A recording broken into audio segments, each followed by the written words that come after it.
So the drive is gonna be over an hour and a half, probably close to an hour 45 minutes from Orange County all the way to LAX CBP. I'm getting some breakfast first. Normally I eat at home or I eat at the office, but since I'm gonna be on the road for like an hour and a half, might as well eat in the car. Makes the drive a little bit better. The meeting starts at 10. It's probably gonna run to 11, over a little bit, and then there's gonna be a tour of the whole new LAX facility. And then afterwards, we'll see if we can do additional vlogging. You know, since I'm gonna be on the road for an hour and a half, I figured I'll take this opportunity to share why attorneys do this. I mean, not every attorney do this, but to the important meetings, you should make an effort to go.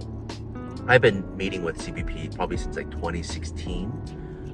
They do this quarterly. For a while, it stopped because of a major litigation between ALA and CBP because we're doing a FOIA. They weren't giving it. Pre-COVID, CBP was largely recognized as an enemy for most people. Everyone hated them because they would confiscate people's green cards, they would pat people down, they would confiscate other people's devices, go through their phone, security, no privacy. One person even was held at gunpoint. There were just horror stories after horror stories from celebrities to business people. And then COVID hit and they became the heroes. And that's a really interesting reversal. I've never seen that happen, but they were, because the consulate was shut down, USCIS was shut down, field offices were shut down.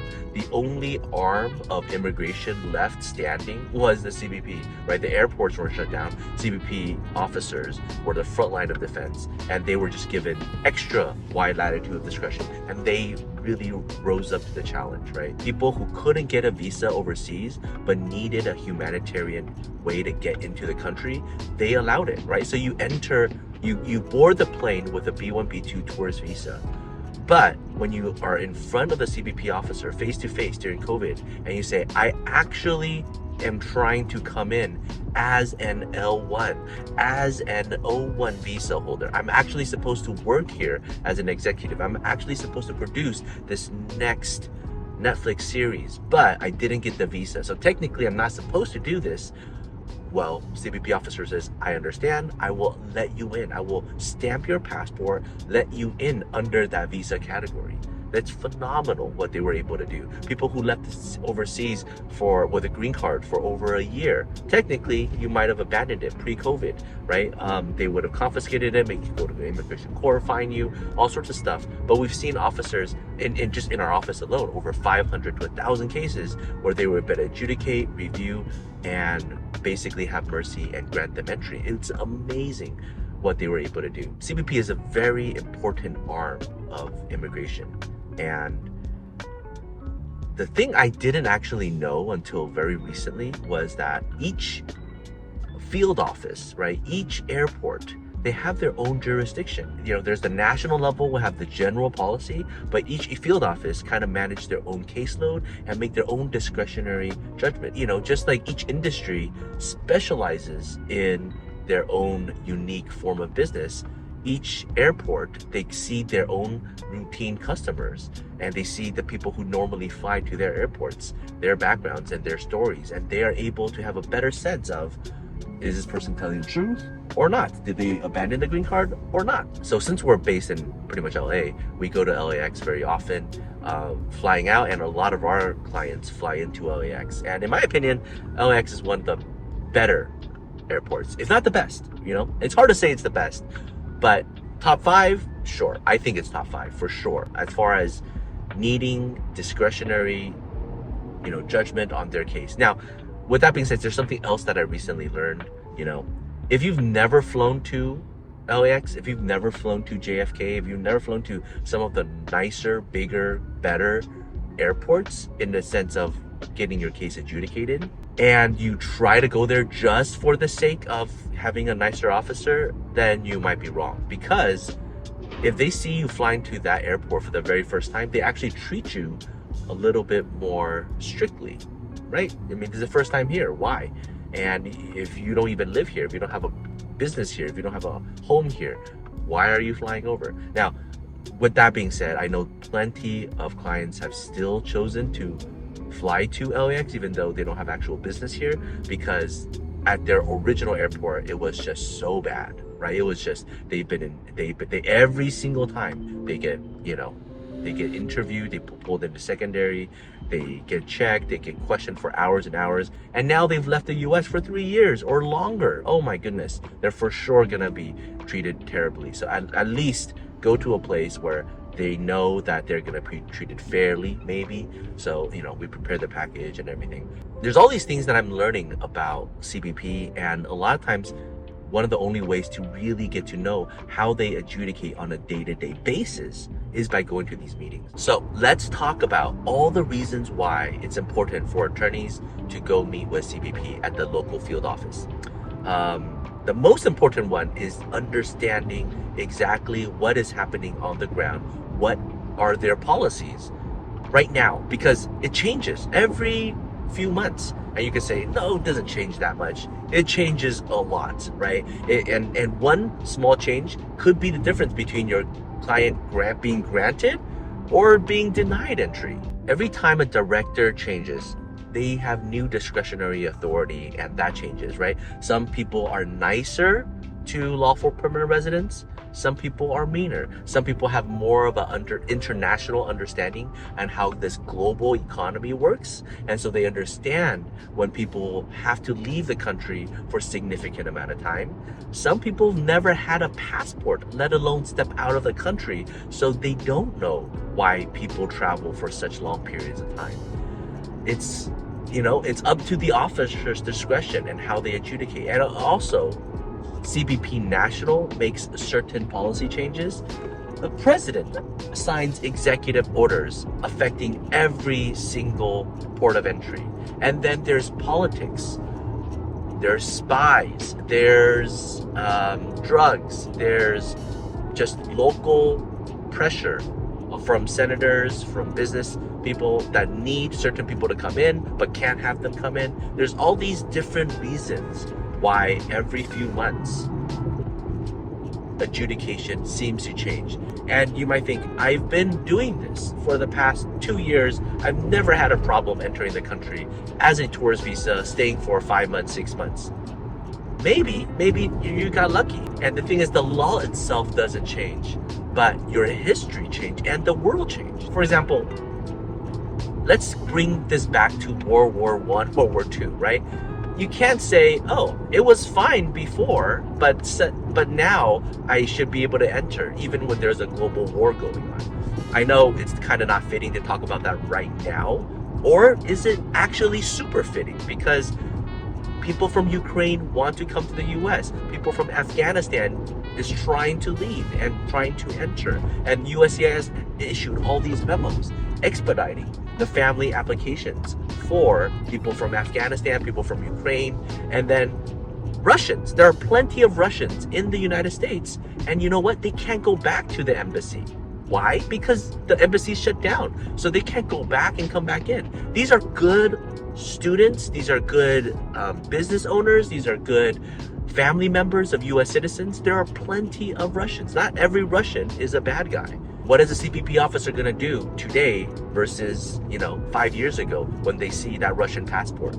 Politics change, circumstances change, companies change, and so they have to make these split-second adjudications. You as an individual or your clients, right? Your clients, when they're flying in, they cannot just assume what happened in the past will happen in the future, and you need to prepare for that, and you need to give them guidance for that. But what guidance can you give? Because the law itself is the same. The only real guidance you can effectively give is if you know what's happening at this very local level. You know that the director of the CBP at this port of entry said this about people who are flying in from China, people who are lawful permanent residents who have been overseas for too long, people who are immigrating for the very first time and they have that immigrant packet and they're providing it, but they're going to a different port of entry. Or if they're trying to come in as a 751 waiver and they've left the country for 2 years and they're coming in for the interview.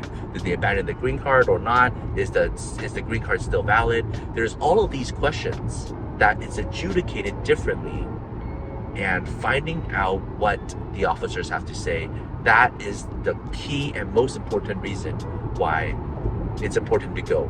to the point where I'm driving an hour and a half to get there, meet with them for like an hour and a half to 2 hours, and then drive back for like another hour and a half. My entire day is gone. I have to cancel all the different consultations where people who really, really need to meet with me, I have to say, sorry, I have to go to this meeting, right? I can't meet with my team. I can't review various cases because I have to go to these meetings, and being an introvert, it kind of sucks, being in the car is not so bad. I enjoy driving. I enjoy listening to podcasts, but sacrificing a whole day to not be able to get really solid work in is hard. So that's why I don't go to every single one of these meetings. But this CBP meeting is just one meeting. I mean, if you add up all the different meetings, right, the state bar meetings, ABA meetings, it's gonna be like one every single week. So number two, you could say you don't need to go. You don't need to go because they give you the notes afterwards, right? If you are an ALA member, after the meeting, they give you the questions and answers. If you've ever been to one of these meetings, you will know that the notes only contain maybe 15% of what's discussed, right? If you've ever had a formal internal company meeting, a board meeting of any kind, any high stakes meeting, the notes that come out afterwards probably only capture 10%, 15%. If you're lucky, good job, 50% of the key decisions. There's a lot of things also that can't be said on record. A lot of times when you bring a specific case, they're saying, you know what, let's discuss this off record, let's bring it offline, talk to me afterwards. And the meeting is adjourned. You meet with the particular officer, they look into it, and then they give you some guidance. So if you have individual specific case questions, which, if we always do, right? There's always tons and tons of cases. People who are planning to come in, people who already came in, who got in trouble, people who are concerned about their past record. There's just so many situations that you can always bring up specific questions to the officer. You want to constantly double check, has the policy changed? And is it fair that they're constantly changing policies? That's not the right question to ask. The fact that they are changing policies is a good thing. They're using their discretionary judgment, being flexible to help different clients in different situations. So they're doing you a favor, right? It's like, they've left the country for 5 years. Can they still come back in given these particular facts? Yes, no, maybe, why? What do you need to see? Okay, we'll let the clients bring it, So that, I guess, that's a second really important reason.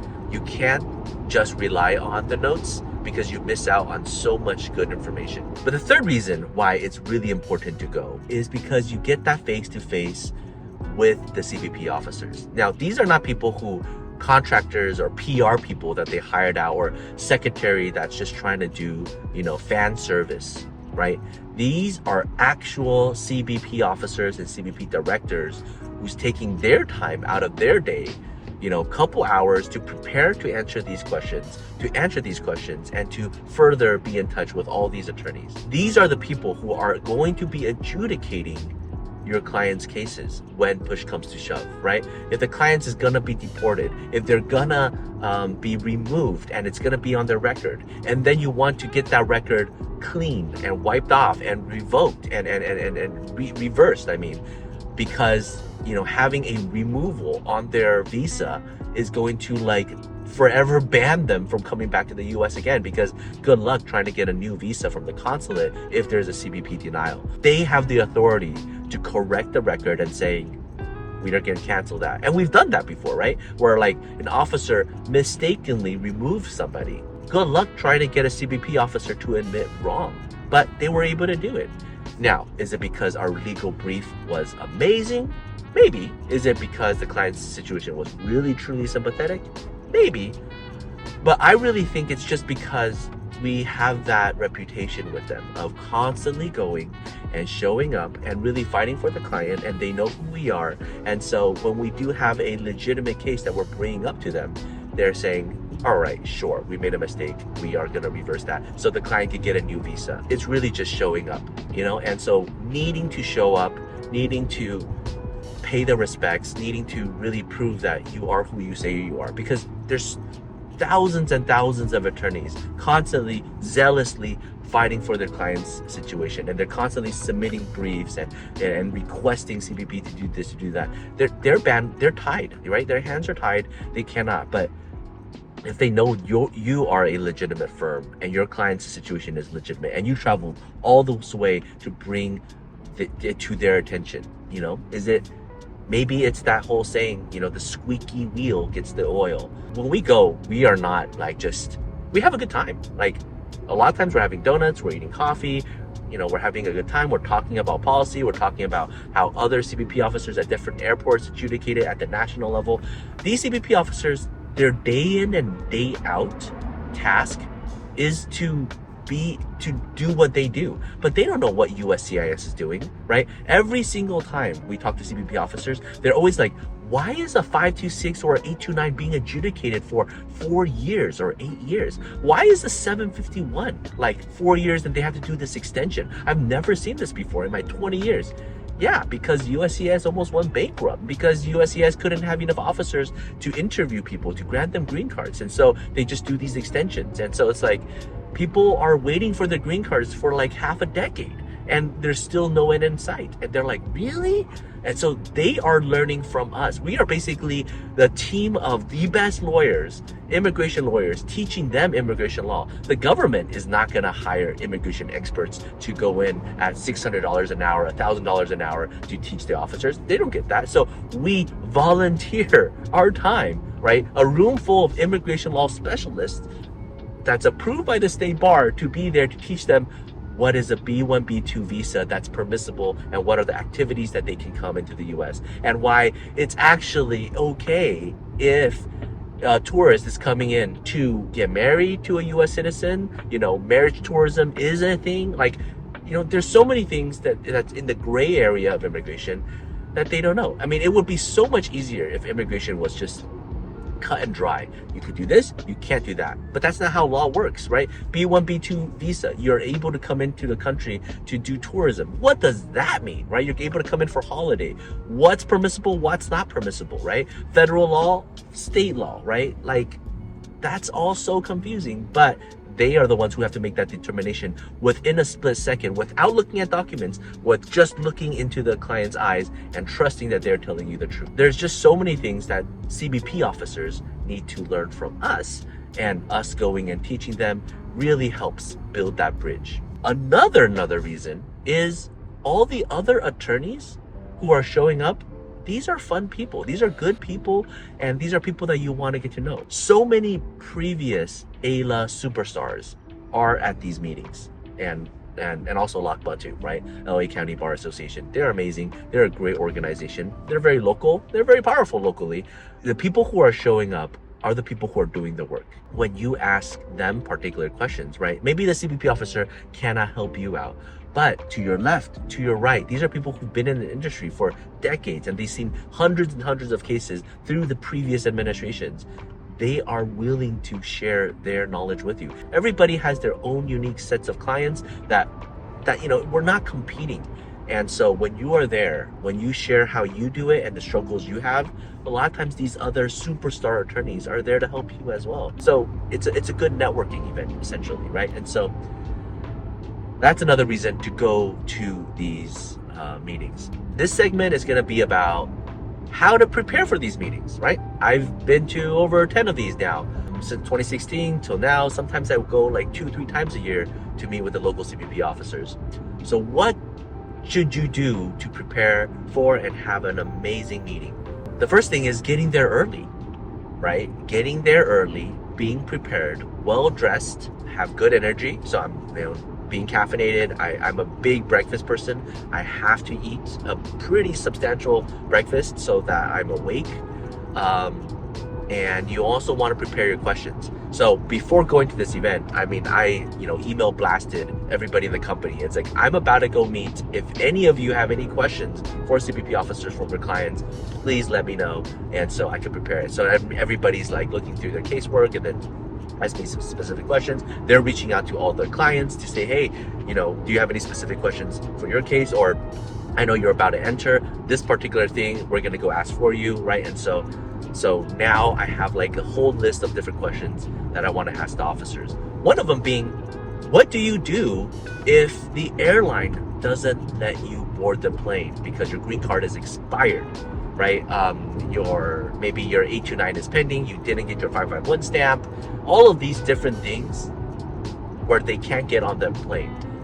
The standard response by CBP over the years is that's a regional CBP issue. We are just LAX port of entry. The airlines are going to call the Hawaiian regional center if they're in Asia. They're going to call London if they're going to be in Europe. They're different regional CBP officers that make a discretion. But we want to see if they have additional support this time. Maybe they're willing to write a letter this time. Maybe they're willing to talk to the airline specifically, because in the past, and we're talking like way past, back to like 2016-17, there were several cases where this is what happened. The client is in Asia, couldn't get on the flight. That airline was able to have their airline people in the LAX area, right? So this was EVA Airline, right? EVA Airline, they couldn't get on. EVA Airline, I'm not blasting them, this is actually amazing what they did, right? So props. The EVA Airline personnel in Asia called EVA Airline in LAX, and then the EVA Airline and the front desk people were able to call the pilots, and the pilots were able to go and talk to the CBP officer at LAX, and then the LAX people told the airline saying, oh, based on that situation, we will let them in. So LAX CBP officers were able to tell the airline personnel that if they were able to show up here, they will particularly let them in. The personnel was able to tell the Asia airline carrier, and then they were able to let the client board the plane, basically skipping the regional CBP. And they got on a plane, flew to LAX, and then they were able to let in. So it was it was like, a last-ditch effort, but it worked. Given that, if the US CBP was able to give a letter saying that they will admit this person, then technically the airline doesn't have the risk and responsibility. And if they're willing to put their job on the line to help a particular passenger get on the plane, then it will probably fine, right? But everybody's protecting themselves, right? The airlines doesn't want to let somebody on that they shouldn't let on, because typically they get fined. Why should they help this one passenger when they have thousands and thousands of passengers, right? So anyways, that's one question that we really want to ask. We have another question where a client has left the US for 4 years, and we know 2 years is already an extremely long time, so we're like doubling that. 4 years, LAX. We have seen some clients get fined. We have seen some clients pull into secondary and warned, even if they've just been out for like 6 months, 7 months now. And so given this, there's a wide disparity, right? Because pre-COVID, 6 months, 1 year, a year and a half, that it's within that range that people have problems. Now, from 6 months all the way to 4 years to 5 years, it's a very, very big range. What are they looking for now? I know they're gonna say COVID is not a reason. They need additional reasons. I'm anticipating them saying, if you're from Russia, if you couldn't get out, if you're from Ukraine and Afghanistan, if you have a very unique situation, then we'll consider it. But generally speaking, it's not okay. That's what I'm anticipating, but I'm more so wanting to see what is the rationale that they are looking for, what's in their heads, what do they understand, and how the world is working right now. What else to do to prepare? This is going to take a little bit of more organization, but because you're going to be on the road for so long, plan all your meetings to be on the phone while you're driving. I know a lot of people want Zoom these days or want to meet in person. If you explain you can't, but you could be on the phone while you're driving, you can at least knock out 4 or 5 meetings during these drives, with your team, with clients, with stakeholders, with partners. Just kind of review things on the phone while you drive. Just make a day out of it, right? You're just going to be talking to people. And for me, a lot of times I have to call the credit card company to for whatever reason, I want to know what the newest policies are. So I call them and I talk to them. A new thing that I've been doing to kill time is to have a great conversation with ChatGPT. ChatGPT can do voice now, so they can read to you what they're typing out, and you can read to it your questions, right? So, I'll ask them, like, what's the history of the Roman Empire, right? Why did the Roman Empire fall, right? What's the relationship between the Roman Empire and the Vatican? And what's the equivalent of the Vatican, right? You just go on and on, all these random questions that pop in your head, and it gives you a pretty sophisticated understanding. Now, I know people say, ChatGPT could give you the wrong info, but just ask questions that are easily verifiable, right? It's like, what are the countries in the G20? It's not going to invent a country, right? So you ask things, what is on the agenda for the discussion at the next G7, that G20, what's the big change that happened in NAFTA, between the old NAFTA and the new NAFTA, right? Things that are easily verifiable, it can pull for you. I usually block out about half an hour if I have a long drive just to have these ChatGPT conversations, right? Just so it really helps me understand the world a little better. Another thing that's really important is to stay hydrated. You're going to meet with CBP officers. It is not an ALA conference. You're not going to be pampered with all manners of food and delicious. Oh, did I get my fruit? Wait, so you have to buy your own fruit, and buy your own fruit, stay hydrated, use the restroom before. I mean, this is for all intents and purposes, this is a police department, right? CBP officers have policing ability, policing authority. You're going to a police department to meet with the people who are protecting our country. You're not going to a spa. Prepare for that, and carry with yourself a good disposition. And if you have beef with an officer, or if you have beef with another attorney, deal with that, right? Deal with that negative energy if you're gonna be there. Still be polite, still be professional, because it's important, right? At the end of the day, we are both sides of the coin trying to improve our judicial system, trying to improve this American country and trying to make this country great, and having a good and fair immigration law that applies to all people and helps all people, and try to make the economy work, right? Everybody is doing their job. So it's not you versus them. Sometimes it might feel that way, but you're just doing your best. They're doing their best, and let's still make the most out of it. All right, so those are my top suggestions on what to do and how to prepare for these meetings.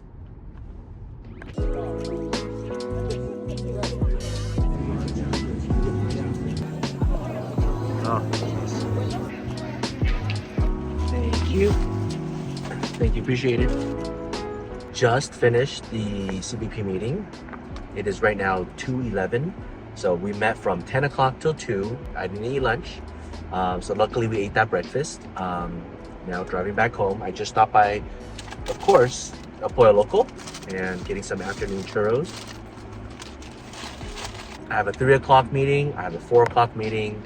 I'm gonna have to do the 3 o'clock meeting on the car. During this drive, I have enough gas so I could get back home. There's so many things that happen, just incredible amount. There was 25 attorneys present that went to the tour, way more than expected. Technically, there was only supposed to be like 10, 15, but they were incredibly nice. And there was so many information that was covered. There's no way I can actually share everything just right now. So I actually have to go back to the office tomorrow, do a dedicated filming session just to put everything out there, because the information is just so good, and these meetings are just so beneficial, and I'm so happy that I went. Completely worth it. It was 4 hours. If you factor in the travel time, it is 8 hours, but the things that you learn is invaluable. And the last time that they did this tour was in 2018, 19. So it's been many, many years. And this isn't just a normal CBP meeting. And maybe that's why it was a little bit more important this time around. Because normally you go into the room, you have the meeting for an hour, give questions, and then they follow up. That itself is already worth it. But this time, we got to go in a tour and visit the entire facility, understand their logic, see their personnel, see how they process everything. And there's so much good, valuable information that is not available online. But it's important for people to know that they want people to know. And so tomorrow I'm gonna go back and just make a video and talk about everything. The drive back is an hour. Oh shoot, I forgot to put on sunscreen. Pro tip, get Japanese, Korean, Asian skincare products. Get it at the airport when you travel. Sunscreen is probably one of the best things to get because it's super expensive at Sephora and in the US. Like $50, $70 for like a few ounces. That's crazy. And the ingredients, when you compare it to like Asian skincare products, like, so I got this at the Korean airport. I don't know what the brand is, but if it made it to the airport, it's probably good. And then I get like just around the $20 US range, but it's probably gonna be like so much better than American brands, $50, $70, $90 worth. But again, that's my bias, but I think that that's probably true. They have much lower manufacturing, they have greater scale, much more people, everybody uses it on a daily basis. The price point is going to be affordable. They're going to do something really good. So I totally forgot to put this on, but I'm going to do it right now. Really have to protect your skin. And I drive with like the sunshade open because I like the sun. It feels good. But boy do I get dark. And if I want to do more of these, I have to use good skincare. I totally should get like sponsored for this. We also made some new friends. There was this USCIS officer that used to work for the agency back in 2012 and then eventually went out and practiced on her own. She's an amazing person. And I actually brought a case before her and I remember her specifically. Like, you look so familiar. Like 10 years ago, right? 12 years ago, actually, 2012. That was when DOMA was just struck down. Everything was very sensitive. Clients needed me to go bring clients, you know, in their marriage case before USCIS officers. It was a crazy time, but that's amazing. Good friends, old and new, and we got to meet, you know, all the CBP officers, and they were so nice, so incredibly talented, and who have such a good heart, you know, wanting to help the different people. Now, some statistics that I just learned that it's like shocking, right? They are averaging right now over 35,000 people per day. The concept of that is remarkable. 35,000 people. And then during the summertime, it gets up to 45,000 people. Do you know how many people process that many people? Around 50, maybe 56. With some overtime, a few more. If you have to process 35,000 people within a short amount of time and you only have 50 officers, each person really gets like 90 seconds, 60 seconds to adjudicate each person, you know? And so they really have to rely on technology. They really have to rely on policy guidance. And so it's like a very clean cut. This is what you do because you just don't have time to adjudicate so many people. And we're talking about non-immigrants, parole, advanced parole, first time to the US, lawful permanent residents, US citizens, you know, just there's so many people that's coming in through LAX, and it's insane what they have to go through. But they do it day in and day out. Even as busy as they are taking their time out of their day, multiple officers giving us a tour for 4 or 5 hours, you know, introducing us to this entire system and teaching us how we can better help our clients. I mean, that's just remarkable, you know? So I'm so grateful that they're willing to do this, you know, on a quarterly basis and, you know, give us guidance, give us clarity on what's okay, what's not okay. So I'm gonna share all of that tomorrow. Have a great rest of the day. It's you know, this is the life of being an attorney, having to go to these meetings, but you will see why it's so valuable. Take care.